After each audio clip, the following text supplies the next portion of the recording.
Welcome to the Australian Museum for this very, very special evening to honour the fantastic Robyn Williams, Australian science influencer extraordinaire, broadcaster, general guru, and most importantly, a very important member of the Australian Museum family.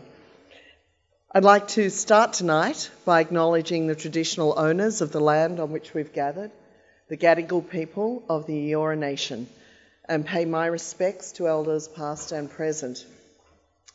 It's very important here at the museum that we give that traditional welcome to country, as we are the custodians of one of the most significant Indigenous collections in Australia.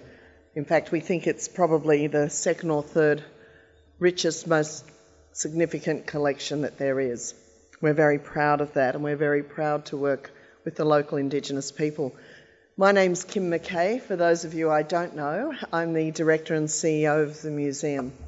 And if you have had a chance this evening, you might have noticed that we're under a little bit of renovation still at the museum.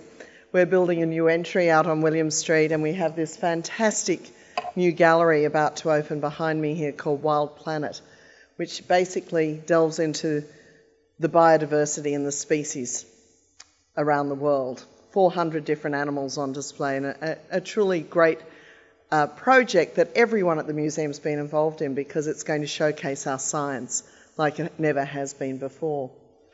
And just next to me here there are two new Indigenous galleries, Garrigarang Sea Country and Byalanura, which sort of loosely translates in Gadigal as Yarning Country. And they're both really very beautiful galleries, so if you get a chance afterwards to sneak peek, please do. You know, tonight is so special for a number of reasons. We're honouring Robyn, of course, and we're also marking the first year of the Australian Museum Research Institute, which is just, you know, I can't believe how quickly that year has gone. So last year, we asked Professor Tim Flannery to deliver the first Anri address. Tim, of course, is a long-time and loved former employee of the Australian Museum. He spent about 15 years here. And the thing I really enjoyed about having Tim, well, he gave a great speech and we had a lovely dinner after, but it was the hate mail I received after, when it was reported in the press, from the climate deniers. And it was really terrific being able to respond to them and silence them. I might say I didn't receive a single letter from a woman. They were from men, I imagine over 50.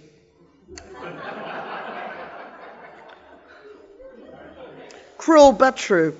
Anyway, we had a great night, and it's just wonderful for our second annual Anri address to have Robyn Williams deliver it this evening for us, and also to acknowledge his extraordinary contribution to science and our understanding of science. We have some very special guests with us tonight who I'd just like to briefly acknowledge.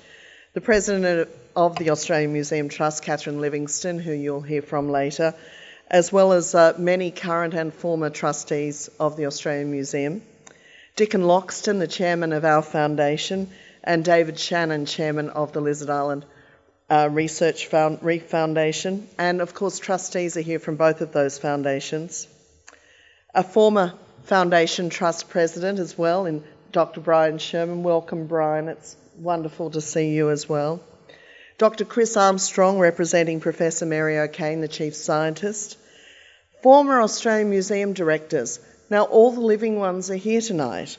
Professor Frank Talbot. Welcome, Frank, and Suzette. Dr. Des Griffin. Welcome, Des. Extraordinary Professor Mike Archer. Welcome, Mike. Thank you for coming. And my immediate predecessor, the lovely Frank Howarth. Welcome, Frank, this evening to you. I think they're all just here to check up on me. I'd also like to acknowledge the Chairman of the Sydney Institute of Marine Science, Dr. John Kennery, and also Charlie Shutram, who is Chairman of the Sims Foundation. Welcome to you both. I'm a Sims Foundation board member, so I need to do that. But of course, good thing too, thank you. Yes, it is a good thing. My New South Wales government colleagues from other institutions here this evening, Peter Connolly, who's the Deputy Secretary of Justice. We've just moved to the Justice Department. The entire arts community has.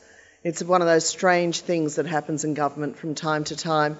We say it's crims, courts and culture.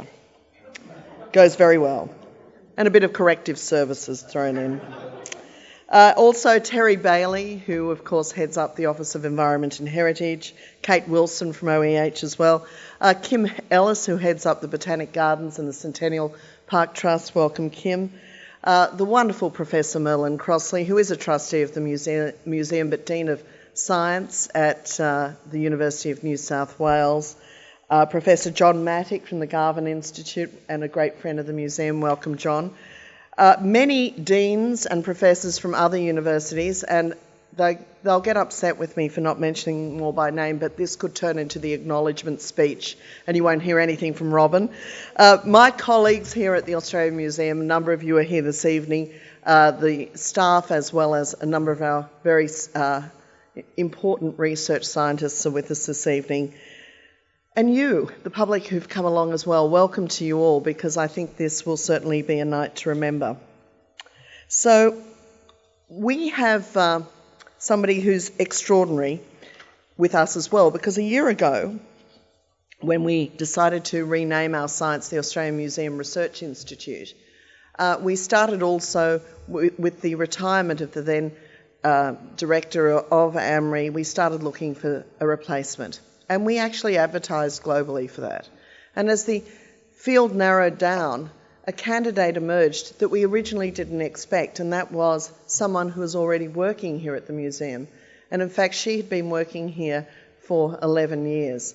And I'm speaking of Dr. Rebecca Johnson, who 4 months ago was reported, sorry, I didn't just report you, but who was appointed, I meant to say, who was appointed to be the new director of the Australian Museum Research Institute, Science and Learning. Rebecca is an extraordinary scientist in her own right. She brought the field of wildlife genomics to the Australian Museum. She came to worldwide attention a few years ago by being part of the consortium that sequenced the DNA of the koala for the first time. But more than that, she's a great science communicator and passionate advocate for science and also for women in science in her own right. So to hear a little bit more about what the Australian Museum Research Institute is doing, please welcome Dr. Rebecca Johnson.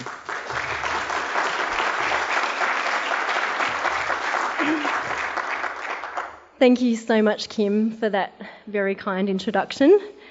And good evening, ladies and gentlemen. It is a privilege to be in such esteemed company tonight. The guest list really is extraordinary.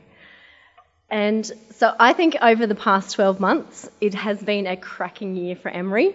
And I can't take credit for all of that because I've only been at the helm for the last 3 months. But we've done all the wonderful science that you would imagine that a museum would do. We've described 70 new species. We have educated over 35,000 children.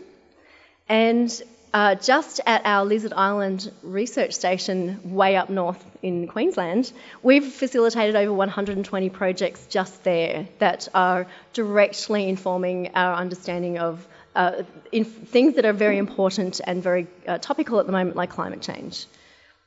But importantly, in 2015, we recognise at the museum that it is absolutely critical that for us and our science to stay relevant in the broadest context. And we're doing this by connecting our science with the kind of things that are really important to everyday people. And in fact, it's not that difficult. It's just a matter of connecting what we already do to issues that are now recognised by people that are on the street and listening to the radio and understanding that science is really important. And if you'll indulge me for just a couple of minutes, I thought I'd share just a few examples from some of our recent research in the last 12 months. Our mammal expert, Dr. Mark Eldridge, who is here with us tonight, of wallaby genetics fame, became even more famous around Christmas time when he described a new species of rock wallaby from the Northern Territory. People get pretty excited when you describe a new mammal. And he discovered that was originally thought to be just one species with a fairly broad distribution was that in fact two. And this is important because what if they fill completely different niches? Then conservation of both of them becomes very critical. So this is an example of the kind of science that we've been doing for a very long time that is now very, very important from a conservation context that everyone cares about. Everyone cares about cute furry things, for sure. Our work does not just stop at identifying our biodiversity. Scientists like our amphibian expert, Dr. Jodie Rowley, who many of you will know, the frog lady, she's pretty awesome. She not only does fantastic research, but she works with state, federal and international organisations like the International Union for the Conservation of Nature. And they assess conservation priorities and directly inform how different species are going to be treated. And Jodie is foremost involved in that work, particularly for amphibian conservation. We have one of Australia's foremost beetle experts in Dr. Chris Reid, who has been collaborating with colleagues at the University of New South Wales. And he's working in connecting science with understanding our biosecurity risks, which is not something you immediately think of with beetles. And not only doing that, but they are capacity building in places like many countries in the Pacific. And they're teaching the local wildlife officers or even the local scientists how to identify pest species. And this is not only capacity building, which is very, very important, but it's also helping them to understand what might become a pest in their own environment, which is biosecurity in other countries. And of course, we continue our extraordinary archaeological research with the work of Robyn Torrance. And she has a team of collaborators that cross many universities, including the University of Sydney and University of New South Wales. And they're doing some pretty extraordinary things with the Australian synchrotron, some of the equipment available there. And they're in fact looking at microscopic residues of blood on stone tools 3,000 years ago that were used in tattooing. So there's some pretty amazing science that's going on here just in the past 12 months since we launched the Research Institute. And to give things a justice flavour, since we have now joined the Justice Cluster since the last election, my colleague Dr. Greta Frankham and I are two of only 28 wildlife forensics certified experts, certified in the science context, recognised in the entire world. So through our wildlife forensics, as Kim mentioned, we're linking our taxonomic expertise, our incredible natural science collection, and these things are actually being used in the justice system. So there we go. It's not actually that tenuous a link, our link to justice. So what we really look forward to in the next 12 months of Anri is how we're going to expand this partnership to work with many of you in this room. Many of the academics and institutions are very, very exciting prospects for us to have as partners, and we hope to have further discussions in that respect. And that's because at its broader scale, understanding the life on the planet is critical to informing its stewardship, we believe. And we have the lofty but I think realistic goal that our science and the application of our science is a critical cog in addressing today's global challenge of sustainability. So many of our science stars are in the room tonight, and I'm going to embarrass them by asking them to stand up very briefly. Come on, all of you. Stand up so that we can acknowledge the work that has been done by the staff of the Australian Museum.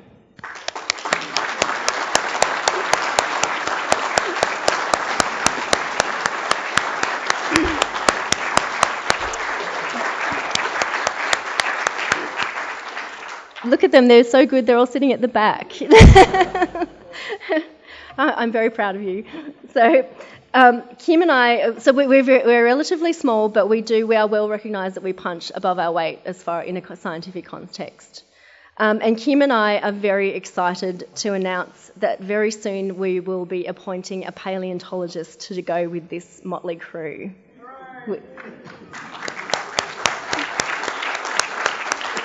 And importantly, this is going to be one of our very first university joint appointments, which is also very exciting times for us.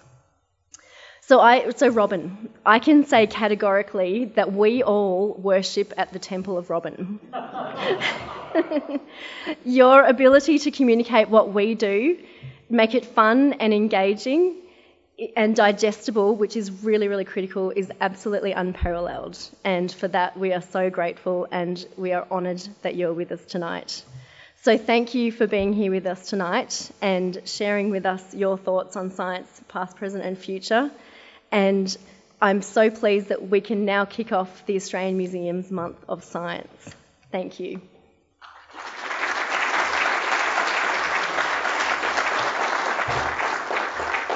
Thanks, Rebecca. And as you can see, science at the museum is well and truly in very safe and good hands.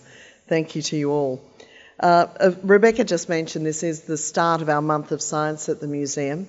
It's part of the whole National Science Festival. We have 2 weeks here of incredible engagement with young people, both primary and high school children. It's sold out straight away, so we have over 6,000 children booked in over the next couple of weeks here, and then another 4,000 adults and family members coming for our weekend activities as well. So it's just fantastic to see that level of engagement. As well as that, of course, the University of New South Wales is hosting a wonderful Women in Science leadership seminar, which I'm going to have the great pleasure of chairing. I know Rebecca's speaking that as well. Culminating with our Eureka Prizes. And of course, they are the premier prizes in science in Australia. The awards will be held at the Town Hall at the end of this month on the 26th. And it's our 26th year of the Eureka Prizes as well. So that's great. And I mentioned them last, apart from coming at the end of the month, because they only happened because of Robyn Williams. Robyn came to the museum as its president. Well, he became president in 86, I think, Robyn, but you joined the trust in 84. And he held that role for 8 years. But he is trustee emeritus, president emeritus of the museum. His bio, I'm not going to read it all to you. You can read that online over a few drinks. Late into the night, it goes on for quite a long time. He's got more honorary doctorates than you can poke a stick at. He was named a National Living Treasure. He was awarded the membership of the Order of Australia. He's the author of 10 books. He was chairman of the Commission for the Future. He really is just the most extraordinary contributor. But probably the thing he's best known for was his appearance on Monty Python's Flying... No, you did that, but that's not what you're best known for, Robyn. It's your extraordinary tenure in presenting the science show on ABC Radio. Nothing has become more important in the last few years than the ability to communicate science effectively. Science has been, for some reason, well, a variety of reasons, under attack on many fronts. Its credibility, questioning the scientific method. Scientists themselves are really trying much harder than ever before to become communicators, to spread the word, to make people understand that science is a very considered discipline. It doesn't happen by accident. And I admire, if I came back in another life, Robyn, I would want to be you, I think. No, because you have so much fun with it as well, I mean, knowing Robyn is one of life's great pleasures. We're thrilled that he is looking so well and has put on his best tonight for us, because I am so excited to welcome him to deliver the second annual Anri address. Welcome, Robyn Williams.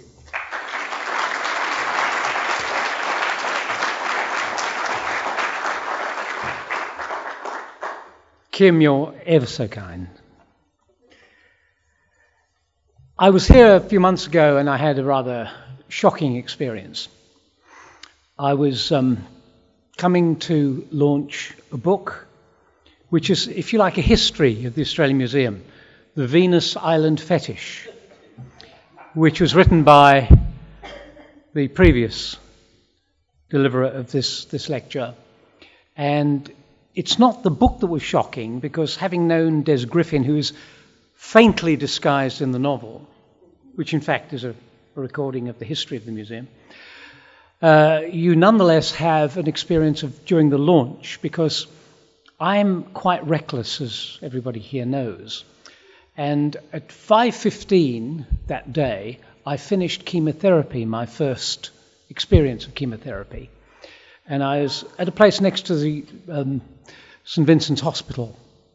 I left the hospital at 5:15 And I wandered happily down the hill. And I came in here, in fact, to the Skeleton Gallery, and someone very sensibly gave me a glass of champagne. And I don't know whether I was told about drinking cold liquid, let alone champagne. But when I took a big sip, it was as if a psychedelic hand grenade had gone off behind my eyes. You're not supposed to go near anything cold when you have chemotherapy, let alone 15 minutes after you've finished the infusion. And so I don't remember anything about a speech that I may have made. I simply saw from the ceiling this cadaver saying words. And the only thing that brought me back to life, and this works every time, was a huge hug from Kate Blanchett. I really recommend it. It was fantastic. So there is, for all who want to know about the Australian Museum, the official history.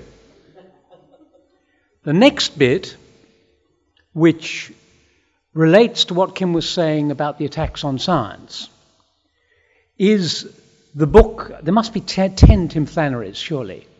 This one is called Atmosphere of Hope, Searching for Solutions to the Climate Crisis. I'm nearly halfway through, and it's brilliant. And it talks about ways in which we can do things effectively. And so this was out, I think, published last week. It's probably published next week, who knows? We journalists get things in advance. But it is an analysis of where we are and what needs to be done next. And it's information, and of course he'll be attacked yet again, because that's what they do. And that's what they do because you're quite right. I waved this in front of Merlin Cross and a few other people at the University of New South Wales. National Geographic, it says, cover story, the war on science. Climate change does not exist. Evolution never happened. The moon landing was fake. Vaccinations can lead to autism. GM-modified food is evil. It's worth reading to see how far things have gone in some quarters. It is astounding. Every day in the newspapers, and I won't tell you which ones, because I'm from the ABC and I have no opinions, as you know, we are attacked as being a left-wing lobby.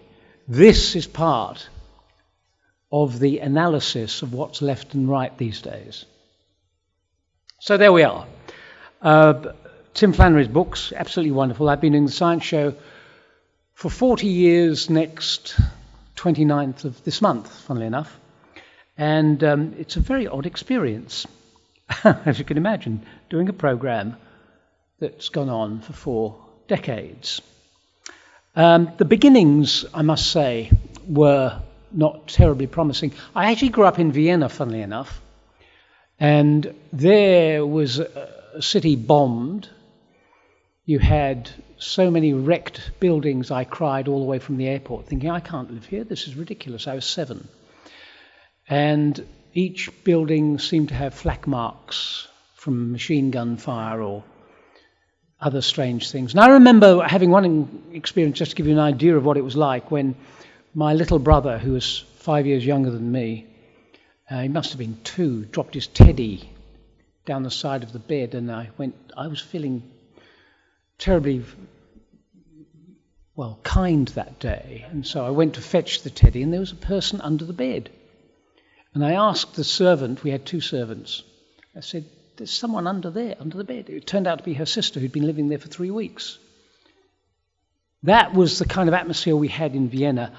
But I somehow got switched on to science there as a young person, mainly by playing truant. Because you play truant and you go wandering around the city and you think, what'll I do next? So I came to the Danube Canal, where the bridge is, and there's the Urania Cinema. I don't know whether it's still there. And it had a film on, which seemed terribly unpromising. Hans and Lottie Hass explore the Red Sea. And I went in, this is something like 1953, or 4, probably 53. And these were the first public pictures, films, of life under the ocean with the corals and the fish.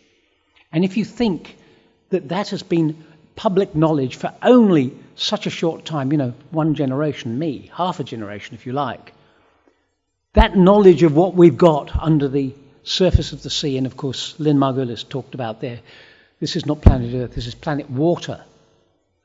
And we've known about it face to face as a public for only about 60 odd years. Most extraordinary. I got anything I could read from the library. One of the books I got was by somebody called Konrad Lorenz. It had dogs in the title, Man Meets Dog.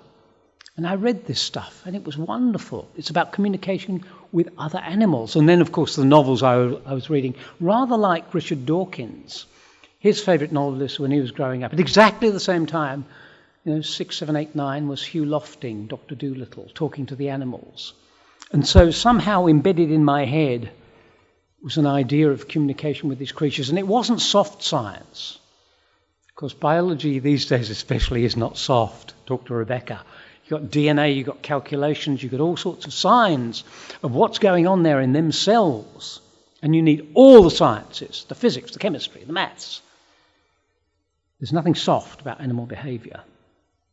I read those books, and Richard Dawkins read those books, and then, lo and behold, at the beginning when I was working as a science journalist, they all got Nobel Prizes. Konrad Lorenz, von Frisch, Nico Tinbergen, who actually taught Richard Dawkins at Oxford, those sticklebacks. And so I became fascinated by the amazing imagination of what science is all about. And then I blundered into the science unit in 1972. I didn't really need a job. I wasn't going to stay any length of time. But I got a job because there was suddenly 2 vacancies the week before. I had no idea of this.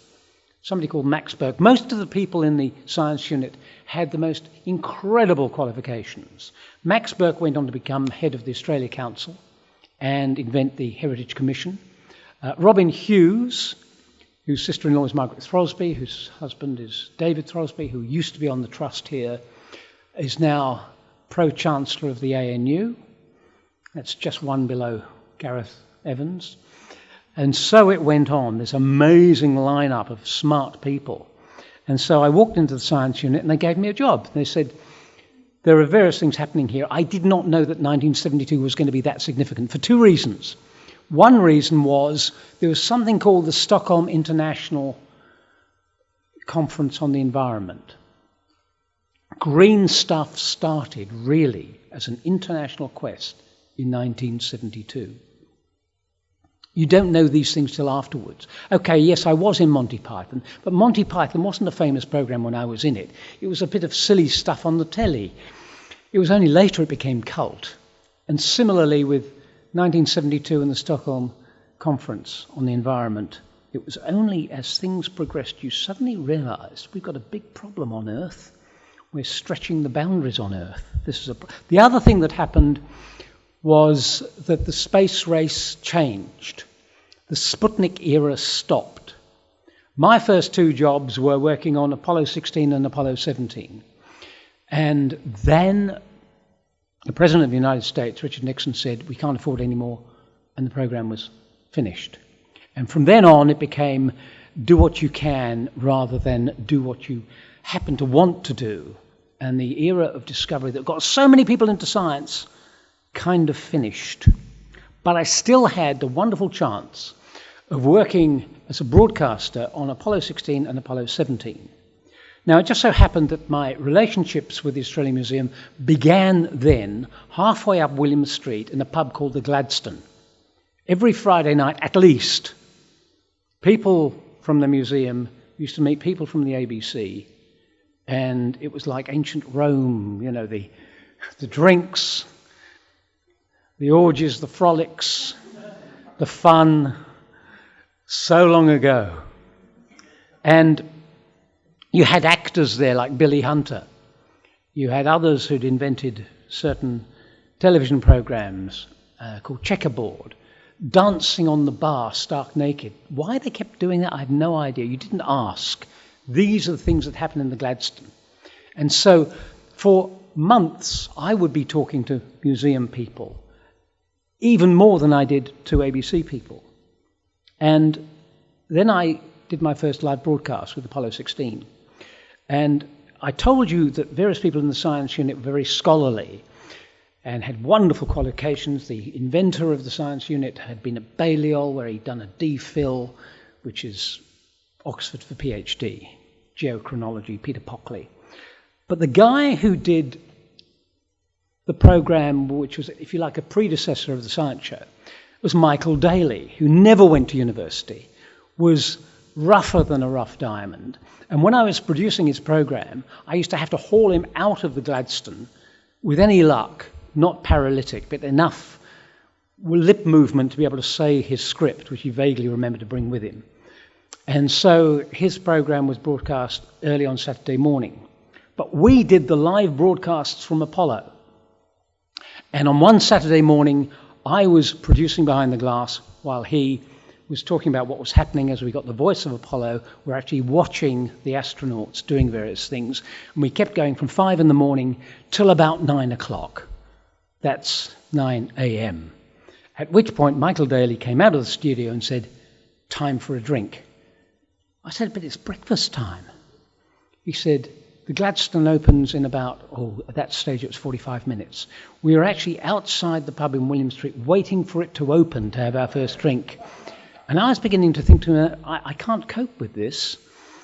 And it opened, and as usual he had a pint of beer, or a schooner of beer, sorry. I was still new from Britain.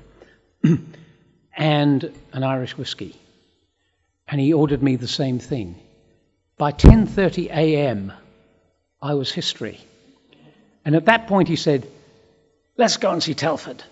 Now, Telford Conlon, who had been on the trust of this museum, was also a wonderful person with a great family history, lived in Mosman, who had been the first advisor to the first Minister for Science, Bill Morrison, under Whitlam. And so Michael Daley thought we would drive to Mosman. Don't worry about breathalyzers then. This is way before then. And we'd knock on his door and we'd continue drinking because it was, we had a whole day of drinking ahead of us. And there was no answer upstairs. And so I said, "Wilma lives downstairs, his mother." And I rang there and there was no answer. And so I don't know what I was thinking, but I lifted up the window, the bay window, and climbed in and fell on the floor to see a whole number of Mosman matrons listening to a recital of poems by Les Murray, one of our most famous writers who one day will get the Nobel Prize. And they were so wonderfully cool. They said, "Oh, do come in, Robyn." And they gave me a drink. I remember being walked home. No, they walked me around the room first several times, and then they delivered me to my wife somewhere in Neutral Bay. And I thought, I can't cope with this broadcasting. It's just too hard. Little did I know that Michael Daley was an example of someone who is sadly history at the ABC. History in that he was a wonderful person.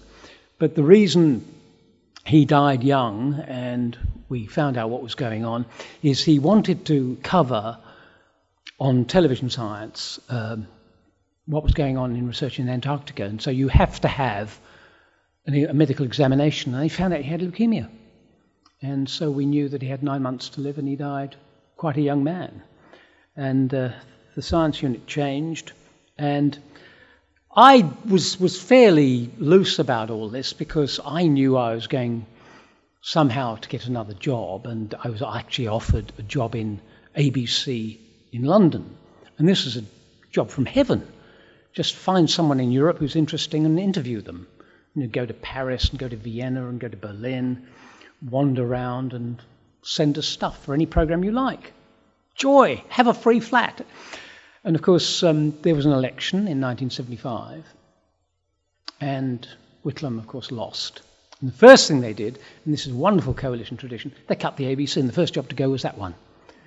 And so I thought, here I am doing the science show. What do I do next?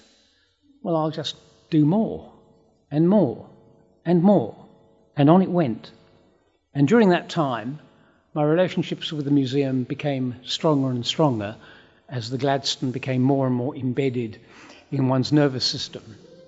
And I then realized something that I'd grown up with. I used to go to museums all the time, because if you were in a particular area where there is one, because they were all then free, you just popped in. Easy. And then you realize that this sort of place is one of the only ones in a big city which is available to the public whenever they want, where they are. They don't come to campuses. I mean, how do you, as a member of the public, especially if you're young, deal with a campus? You don't know where to go, and there's just big buildings and people tapping on screens. Well, maybe young people understand that now. I don't understand it particularly, but there's nothing to engage with necessarily unless it's actually prepared. A museum is there for you, and you know it the minute you walk in. And so the relationship between the animals, the research, and the big ideas became for me immensely important, because this was a time of incredible change. I seem to have landed, when I was starting the science show, just at a time when the flakiness was beginning to wane. I discovered quite early on that you could put on stuff about ESP, about psychokinesis, and various other bits and pieces, and get vast audiences, which I did. Funnily enough, with an engineer from Stanford who believed that you could have energy systems that moved objects. He was a material scientist, and, you know, Stanford is not Harvard. But there were plenty of people around with whom you could get huge ratings, and I just frolicked on that, and I thought it was absolutely wonderful. But then, as I said, the world kind of changed because it became more impoverished. They could afford rather less in the way of investment in science. And you had serious business about reassessing where you were. Now, when I landed, first of all, in Australia in 1964, I came out as a 10-pounder. And at that stage, much to my surprise, I could have all the rights of a person who'd grown up in Australia. Now, I wandered off with my British passport. I went to vote. I was a resident. There was no impediment to me at all. For the people who'd been here thousands of years, there was every impediment. They weren't even on the register. I found this very strange. And also the question of human history. I said, how long have people, the first Australians, been here? And they said 4,000 years, more or less. Of course, just when I was about to start the science show, Mungo 2 was discovered. And Mungo 1, which was a female, as you may remember, in, I think it was about 1968, 69, Jim Bowler. And then they went back to the national park and they found another almost complete skeleton, which was man. And the dates went back at least 30,000 years, which is not 4,000 years. And then it went back even further. And you had the most astounding kind of, it wasn't even a debate, it was more like a national row. Someone from our department called Tom did a film called The Last Tasmanian. Did they have a question mark after that title? Can't quite remember. And you had Rhys Jones, Jim Allen and a few friends talking about the ways in which people in Australia had been separated from people in Tasmania because the land bridge went away and the population diminished and the technology diminished as well. And so you had a completely different picture of the way people coped with the land. And terra nullius became an absurd concept because obviously there'd been a connection with the land, with fire stick farming and much else. It's just that people didn't realise it until somewhat later, after the scientists had been registering this amazing story. With Mungo Man 2, if you remember, they were so surprised to have discovered it that John Mulvaney put the bones in a suitcase and carried them back to Canberra. Can you imagine doing that now? You know, the question of provenance, and Jim Bowler and others have been talking about the provenance of the bones ever since.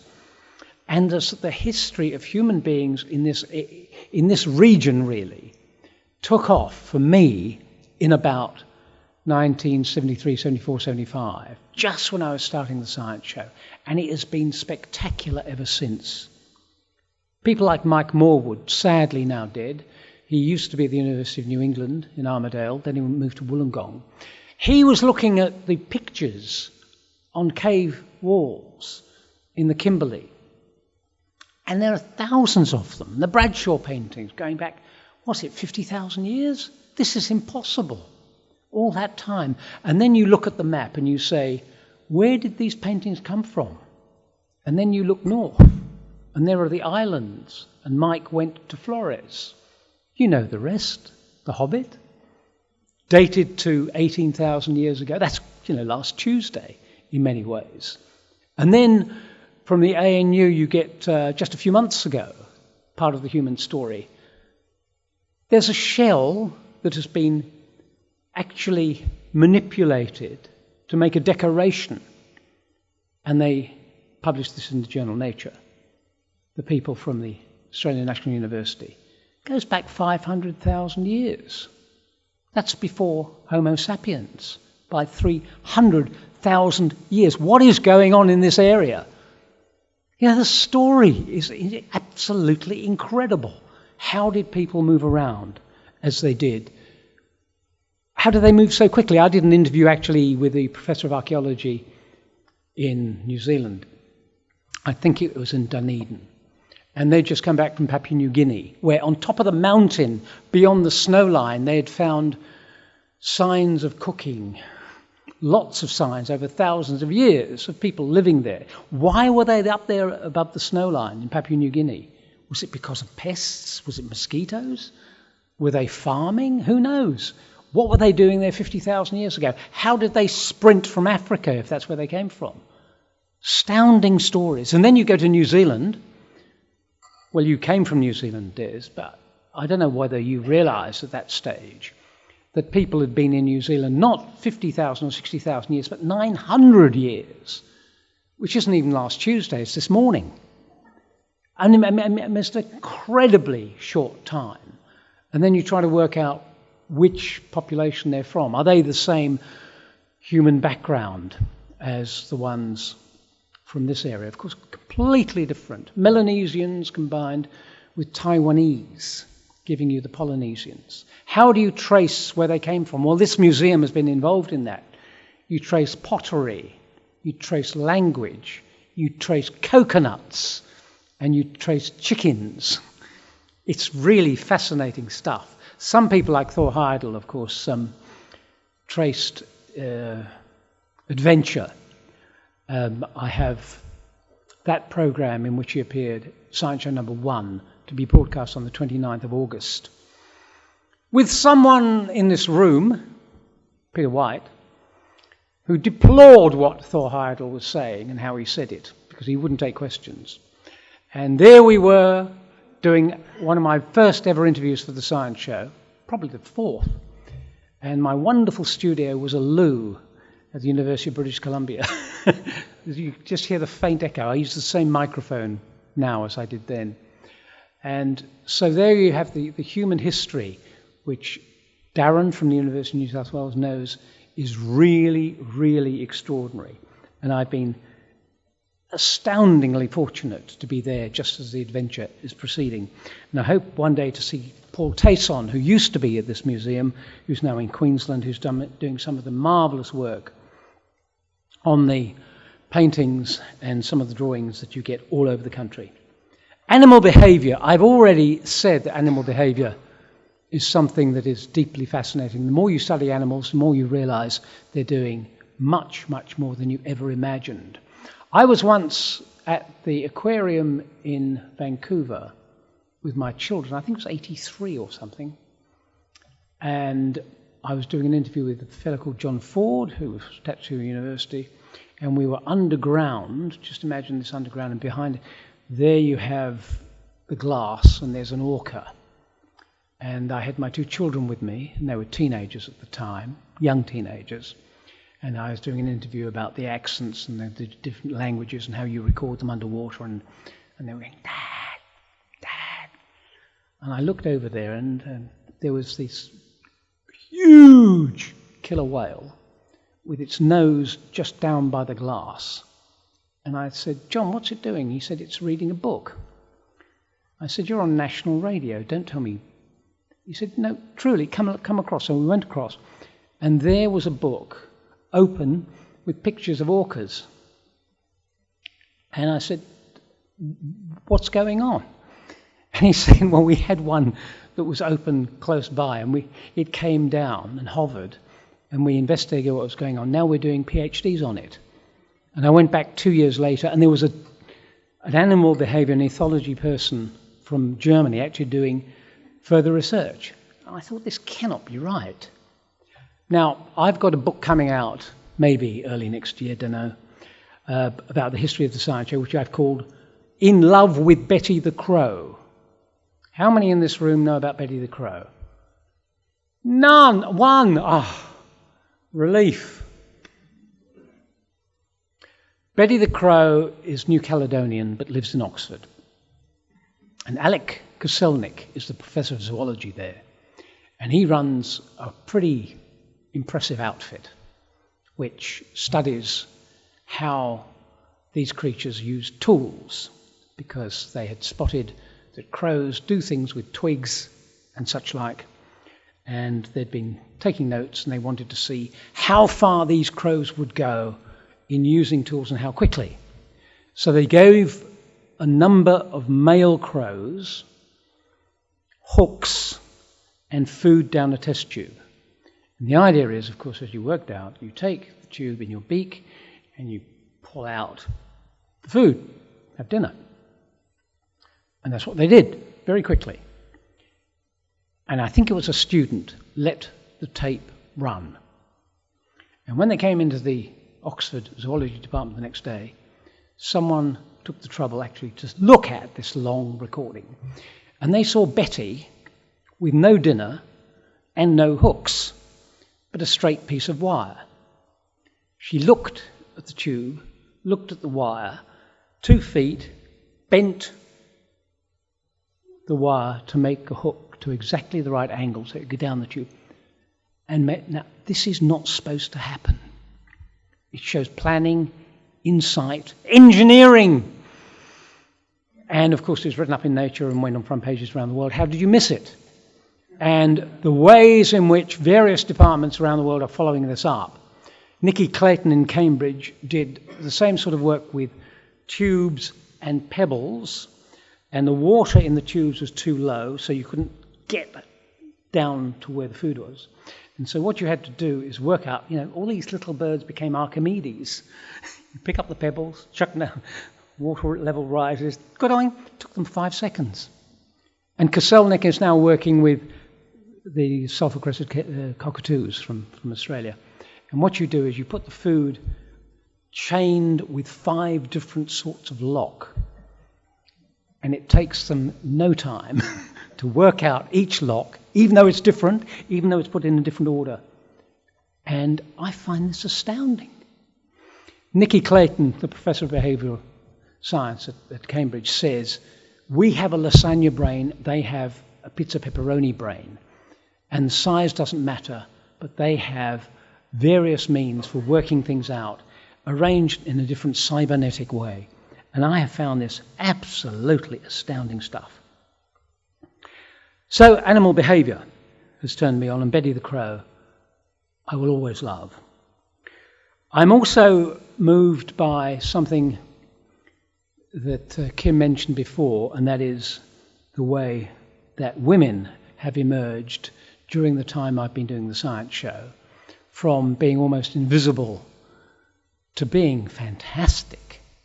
And I'm thinking of, the list of names goes on, but the University of New South Wales has produced a booklet, and when you look at Veena Sachawala, who has done work in engineering, putting old tyres, specially treated, into metal to make steel.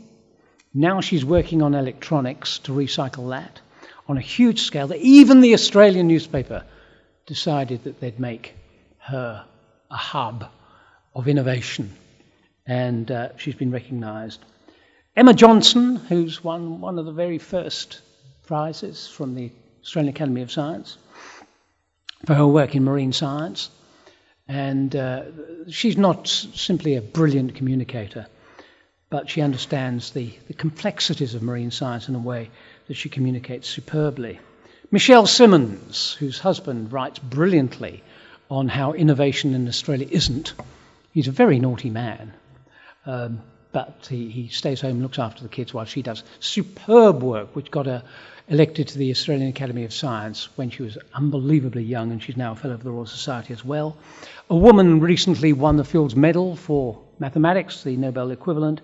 There's even now the first woman Vice-Chancellor of Oxford. She's an expert in terrorism, which is what you need to understand how the heads of various houses operate. And Marcia McNutt, I think you probably know, is the editor of the journal Science and about to become the first woman head of the American Academy of Science.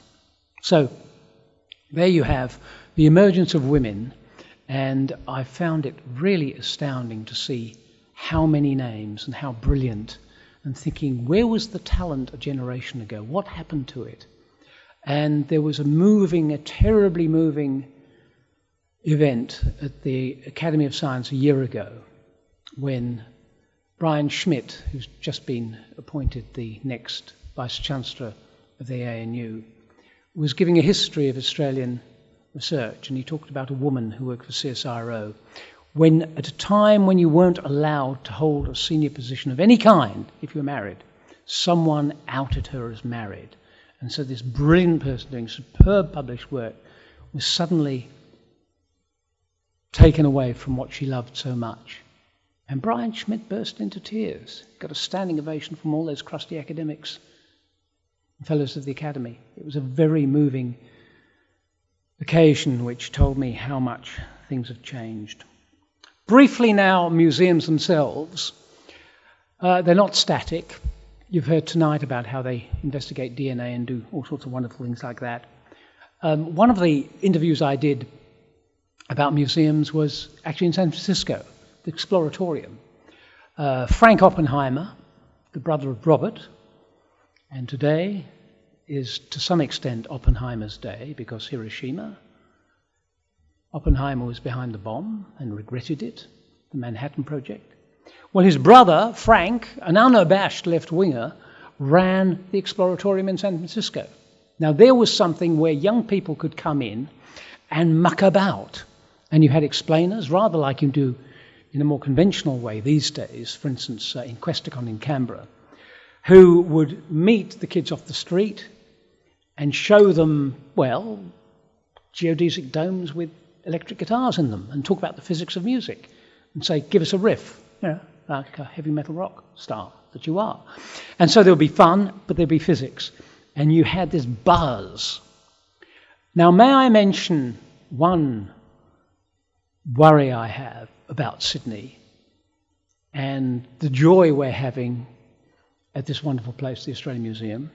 Meanwhile, of course, at the Powerhouse, their fate is likely to be transplanted to Parramatta. I find this ludicrous. The cost, the great big Victorian or pre-Victorian pumps weighing I don't know how many tons and all those planes. What we could be doing, and we try to write to the people who are making decisions on this, imagine with all those resources we've got, from the museums here, the botanic gardens here, the art gallery here, think of the ways in which there's overlap. I remember Paul Willis, whom I first met at the Australian Museum before he joined Catalyst, was actually excavating Eric, the plesiosaur. And now he is in charge of the Royal Institution in Adelaide. And one of their art exhibitions was of paintings of living things, and you could take your mobile phone as long as it had the right app, and then you'd get a little chat about what the creature was or what the plant was. There are ways in which you can interact. Now, imagine this. You get a huge space somewhere in Parramatta, and you get these amazing museums with vast collections, huge experience of dealing with the public, and just turn it into an adventure playground for bright young people with science, with the arts, and you experiment and you have something new. And it's been done before to some extent by people like Frank Oppenheimer. There's no mystery about how this can be made to work. Let us think possibly about doing it that way instead of just... And I was doing an interview with the director of the Powerhouse Museum, Rosie, and we were talking about Ada Lovelace, the woman who invented computer programming in 1842. So I said that again, 1842? And I looked out as I was leaving at all those kids outside the museum and think, where are they going to go now? Where will they go to see technological sciences and engineering and physics, which is something that you can't actually add to this museum? Those sorts of things, I think, would make a huge difference in the future. One of the subtitles of this talk was 50 Shades of Pink. It's there for two reasons. One of them because I couldn't think of anything else, and partly because every day in the newspapers we're called pink. And one of the reasons I waved that magazine just now with the war against science is that to some extent it reminds me of the way people use racist words. They dismiss what we're talking about in terms of climate and other stuff and environmental stuff as if it's left-wing. It's got nothing to do with being left-wing. It's to do with what is published in leading journals thousands of times, more and more evidence coming together to tell us about what we're doing. Left-wing. Ecology is left-wing. What an absurd statement. And yet that is precisely what is going on in that National Geographic analysis of where we stand. So there we are. I have a repeat of Science Show number 1 coming up on the 29th. On Saturday this week, you really must avoid the programme because it's scurrilous. It talks about the comedy of climate change with somebody called Rod Quantock, with Hannah Gadsby. You don't know who these people are, but Andrew Denton is a genius and he's in the programme as well. And I also have somebody from Harvard I have mentioned called Mark Abrahams, who talks about the Ig Nobel Prizes, which are coming up in a month's time. And we review the ones from last time. And we do a rerun of something which talks about human history in this region as well as archaeology, and that's the fossil beer can, which I broadcast in 1979. And one of the flourishes towards the end is done by Ron Strawn, who wrote the history of this museum.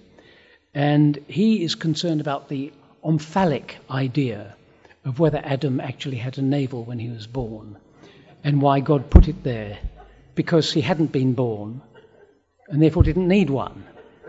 So what was going on? You had humus in the earth as if there'd been decomposition. You had tree rings in the trees if you cut them down, so they tell me anyway. And Adam had a navel. And of course what Ron Strawn was doing in his brilliant way, just as he did with the history of this museum, is actually show how it is that you get an impression of oldness, of wearing, of ancientness, so that you feel rather more relaxed about the way that the world was created, especially for us. I mentioned one other thing, and that's to do with the revolution. Yes, we're being attacked. We, as an elite, scientists, campus people, university people, as it says in that magazine and elsewhere, as it said in a whole huge editorial in the Australian newspaper 2 days ago, attacking the Media Watch people. The wonderful reply today by Paul Barry. But while all this is going on, and while the cutbacks occur, there is a revolution on a scale which is simply astonishing. One of them is to do with what we call the 3-minute thesis competition. We had another one a few days ago at the University of New South Wales, which was a 1-minute preliminary. 82 people stood up and talked about their research in that short time. And some of them will be selected to go to the 3-minute thesis competition. This exercise on our campuses is completely transforming the way scientists communicate. Not simply with the public, but understanding what they do. It is a huge revolution. And Merlin Crossley and I and a couple of other people at the ABC selected what are called the 5 under 40. That's 5 people under the age of 40 years, because the science show is 40. And out of 500, we could have appointed 300. The standard was astounding, absolutely brilliant. And last week, the standard again wasn't it, Deb? It was just absolutely terrific. So that's one thing. The second thing I happened to mention when Kim McKay was appointed, and I'm so pleased you've run with it, and that's called Citizen Science. It's part of National Science Week, called the Galaxy Explorer. Meanwhile, in Oxford, Chris Lintott and the gang have actually had Galaxy Zoo sign up over 1 million participants. This is citizens who are doing work on galaxies. There are 700 different fields in which citizens are taking part. Direct involvement with scientists, feedback from scientists. This isn't peripheral stuff. And the people, you and others, members of the public, are discovering things that the scientists don't have time for. In other words, they're too busy looking at other things. And when you alert them, they go, eureka, got it. And these two things put together are going to change the way we operate. And let me just finish with one paragraph. Alice Bowman, a person who is the missions operation manager for the flypast at Pluto, which was 5 billion kilometres and 9 years. She said this: "I can't express how I'm feeling to have achieved a childhood dream of space exploration. I'm pretty overwhelmed at this moment, and I just want to say thank you to everyone. And please, tell your children and anybody out there, do what you're passionate about. Don't do something because it's easy. Do something because you want to do it. Give yourself that challenge, and you will not be sorry for it." So here we go, out beyond the solar system. She waited 9 years to say that, and she was euphoric. Thank you very much. You know, to think that you've been a constant in our lives for 40 years, that's an incredible achievement. And just think about how many lives you might have influenced. So I'm going to ask you a really weird question. If you could have done anything else, what would it have been? Or did it never occur to you? Maybe stay down the Gladstone pub. I think some of those people are still there. I know. Well, too few are gone, and too many are gone, which is very sad. You're quite right. I had somebody come through the door called Scott Poynton, who's in charge of forests in 18 different countries. And he wrote to me a year ago and said, "I was listening to your program in 1979, and somebody had sent me, the whole point about the science show is I have an open door policy. And I got this tin from WA, which contained a tape, and it had a little note saying, 'My name is Barry, and I interviewed this guy who's nearly 90, talking about planting trees.' I thought, oh no, this boring old man's voice goes on for half an hour, and I put it in the bin. Half an hour later, I took it out of the bin and put it on my recorder and listened to it. And as I listened to it, I thought of music, Thomas Tallis Variations by Robyn Williams. And I broadcast it 2 weeks later. A 15-year-old boy was listening to it in Melbourne. And on the spot, he decided to become a forester. Last year, he was instrumental in going to Indonesia and stopping pulp and paper and all those other exploiters of the forest from knocking down the trees where the orangutans live and destroying the ecology. And he came to my office 2 weeks ago with a little present, and I was in tears. You know, it's a true story about stuff that happens when people see the point about science, not just as a vague career, but, as I said towards the end, as a dedication and something you're really passionate about. Do you ever get depressed by science? By science? Or by the future that science reveals? Oh, I get depressed if you have to keep saying the same bloody things to people in suits. You know, the evidence is overwhelming that it's a wealth creation.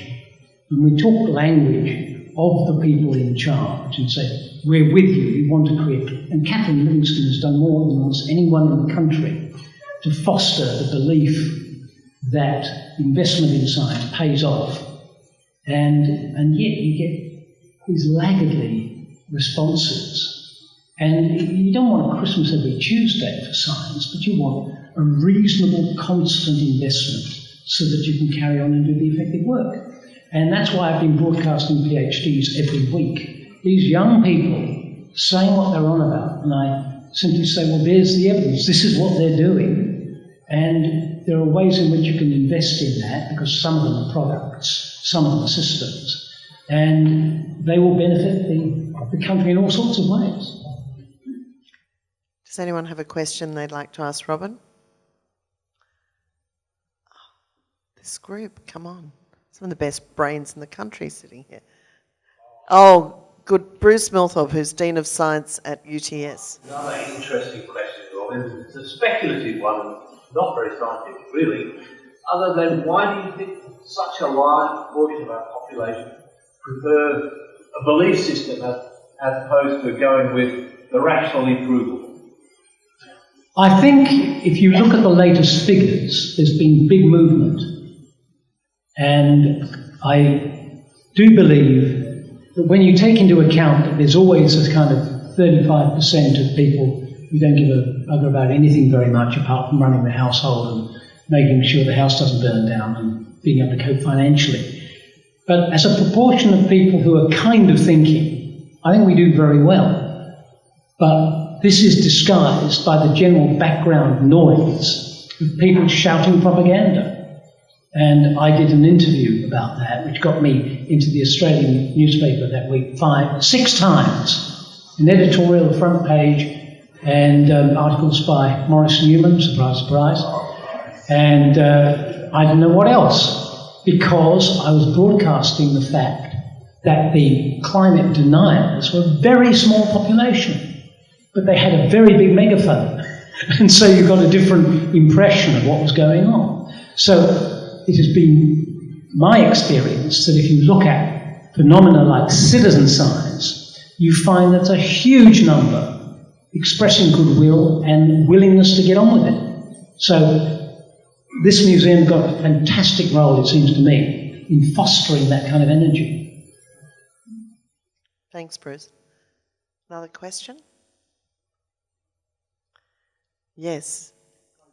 This is a question, Robyn, but it's an observation that you might enjoy, and that is that we've just delivered a lecture in precisely the same spot and in Robbie House, that it's to read a 16-year-old. No. How extraordinary. I had no idea they'd been here. Yeah. And they came straight from the 16, were you? Oh. That's excellent. Thank you. That's fantastic. David Shannon. Robyn, why is it that everybody's carrying more technology now with their phones and stuff than ever before in the history of mankind? And yet, in the same breath, disparity in science. Well, it's interesting, isn't it? The object you just held up is described as the quintessential piece of innovation by Jobs. He's the entrepreneur. However, there are 7 key technologies involved in your mobile phone, and they're all the product of campuses and state-funded universities, as well as the CIA, which is also state-funded, which did the touchscreen part. And Mariana Mazzucato, who's the Professor of Innovation at Sussex University, has written a book on this. And it's just that you have an idea that anyone who's in a campus or a museum is necessarily out to lunch. And the people who are entrepreneurs are different people who are getting... Now, they're working together. If you actually go out there and see them producing good stuff, and I had a whole number of events at the University of New South Wales, where we had people from the ANZ Bank, from Treasury Wines, and from General Electric. And they're all talking about work that they're doing to make green technology. And I thought, why don't people know this? You've got the scientists and you've got the entrepreneurs and the business people working together. And that's the thing that Australia has not fostered properly. As you have said, Captain Livingston, on the OECD list. And Mark Dodson from the University of Queensland, who's Professor of Business Studies, has written fabulous stuff on this. How to get people working together, collaborating in a way that will make all the difference. And then you've got things to look at of enterprise in the marketplace. good, solid 21st century enterprise, not this 19th century stuff we keep reading about in the paper and digging out the stuff from the ground again. And that will make a difference. I really do think that. Merlin. Robyn, is there anything we can do to stop science becoming a political bipartisan issue? Get bipartisan, or is scientific data too late? Is there any way to make it a bipartisan issue? Well, in some ways it's treated as if it is. It's just that one outfit does more state funding than the other. And there's a move this year to fund innovation more. And there's a prize going to happen in October, the Prime Minister's Science Prize for Innovation, which is a very good move. It has to become more famous. And I think what you need to show more and more, and I've tried to do this in broadcasting, is what I mentioned before, the people who are working together with their different skills, a totally different skill in business, to run things, to know the law, to know the investment, to know how you persuade people to do something experimentally and take risks. And when you've failed, to take another risk and do so again like they do in Israel and America. And so I really do believe that once you've got the examples going, things will follow. Because there's nothing particularly wrong with it. It's just that I think the Australian Museum ought to do an anthropology of the two groups and why they're kept separate. Thanks, I'd like to keep my job. Do we have a last question for Robyn? Yes. Kate. Oh, it's all right. We'll go with Kate first and then we'll have a very last question.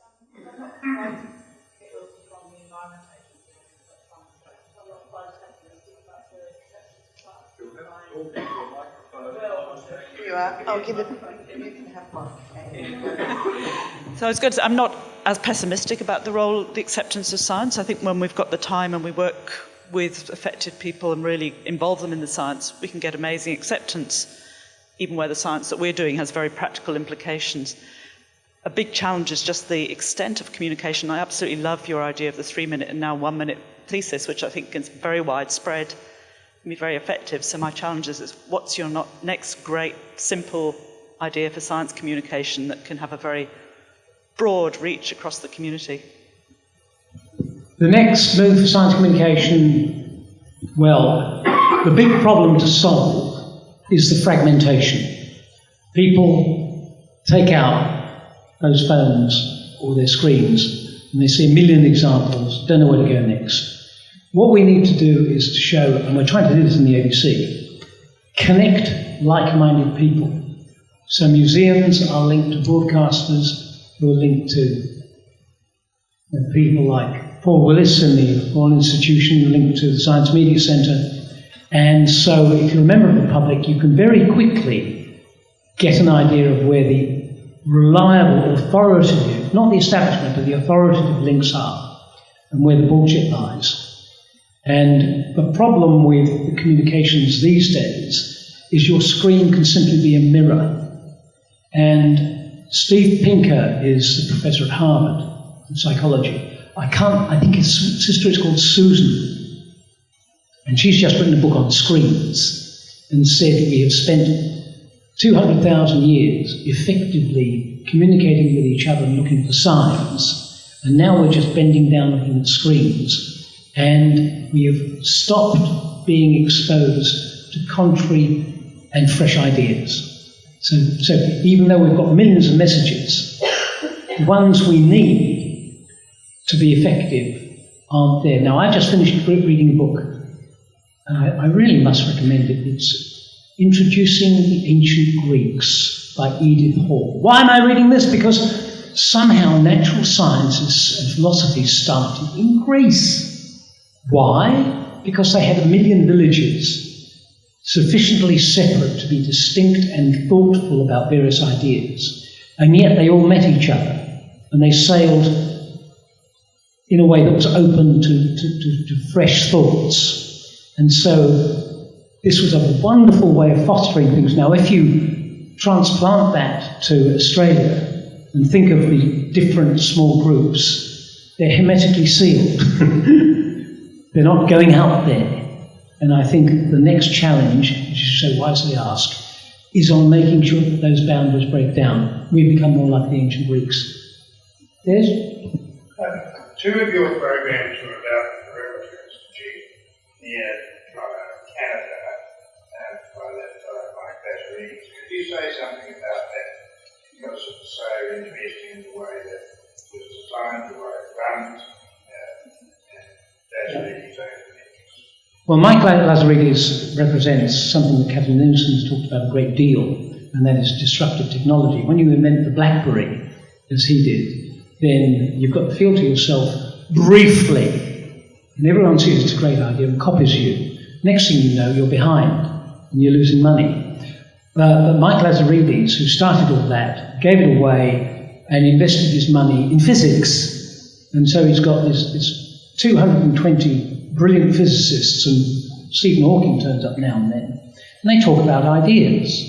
And there's no structure to the outfit. They just form some kind of cohesion of enterprise, one of them being to do with quantum computing.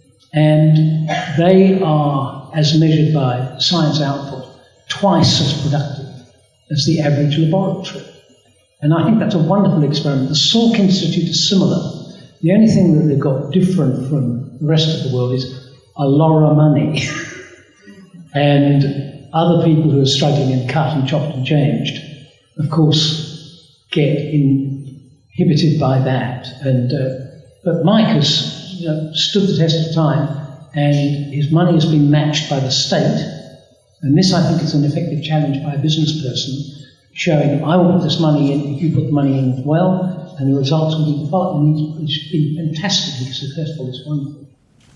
Thanks very much, Kim. And Robyn, thank you just for an extraordinary talk tonight, just the way that you canvassed, I lost track of whether it was 50,000 or 60,000 or 70,000 years of history, and just packaged it up in a way that anyone could understand and just cut to the chase. And it just really demonstrates why you are acknowledged as an extraordinary, absolutely extraordinary science communicator. And I think, am I right, that you're the first journalist to be admitted to the Australian Academy of Science? Well, that is just incredible, Robyn. So, and I think, looking at all of our comments tonight, the ability to communicate science is becoming more and more important as science becomes more pervasive, and we need to understand it and not be confused by it. And I think, to some extent, people just switch off because they think it's hard, they think they're not bright enough, and you actually make the science accessible. We all know the importance of champions, and I think we have a quintessential champion in Robyn. I think we've got a bit of a Trojan horse happening when it comes to science, and I'm optimistic as well. And the Trojan horse happens when you actually have a big problem. And Australia, like almost every other country in the world, is facing what it believes could be a big problem in terms of employment and jobs. If we don't have jobs for our people, that compromises our economic well-being and hence our social well-being. Why are we worried about where the job's going to come from? It's the whole concept of artificial intelligence and machine learning and automation. So there was a report launched about 3 or 4 weeks ago, the CEDA report, and that said, estimated, and it was using US data but customised to Australia, that within 1 to 2 decades, a minimum of 40% and possibly a further 18% of jobs in Australia would be automated. Now, if you think of those numbers and the impact, if we think we've got a deficit now, can you just imagine the deficit that would generate, quite apart from the social upheaval? So that has suddenly got people's attention, policymakers' attention. And of course, we've been also running the whole exercise about STEM education, and starting in the pre-primary and the primary age. If you want people to be doing science at university and you haven't started them, Robyn, as you've said, it's that naive capture of their interest at a very early age. You can't suddenly, when they're 18, say, I think you should look at science. So I think we're winning. I think we're winning on that, and there are conversations going on at the moment, and it will get much more explicitly into the curriculum. Now, when you start teaching whole generations in terms of scientific method, computational thinking, coding, design thinking, and you make it fun, then everyone will know about science, and they won't regard it as threatening, and they won't be skeptics. So, Robyn, I think we need you to stay on the case because we're almost on the home straight on this one, and then our problem will be solved, and then it's over to the policymakers to fix the rest. But anyway, back to Robyn, back to tonight. As we've said, Robyn has a long association with the Australian Museum, and his service has been of the highest calibre, and it's really been just a terrific partnership. So, Robyn, up you come.